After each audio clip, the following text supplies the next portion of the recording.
Jennifer. She's having trouble paying her bills and making rent on time. So, like 12 million Americans a year, she takes out a cash advance on her paycheck and she makes it through another 2 weeks. Problem solved, right? Not necessarily. Payday loans are different from other kinds of loans because you don't get to pay them back over time. You have to pay them back all at once. You can get them in lots of places, in storefronts, online, even in a few banks. To qualify, Jennifer needs 2 things: income, easy, she's got a job, and a checking account.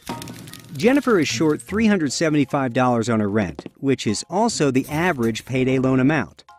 To get the loan, she just has to agree to pay a one-time fee of $55. 2 weeks later, though, Jennifer's situation isn't any better, and she can't afford the $375 to pay back the loan. But she can afford another $55 to renew the loan.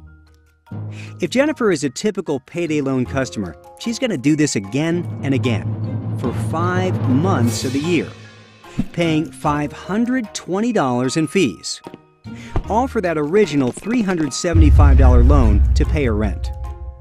Jennifer's story is a common one.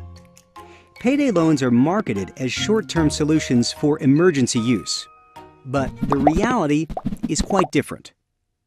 To learn more about payday loans, who uses them, and why, check out pewtrust.org/small loans.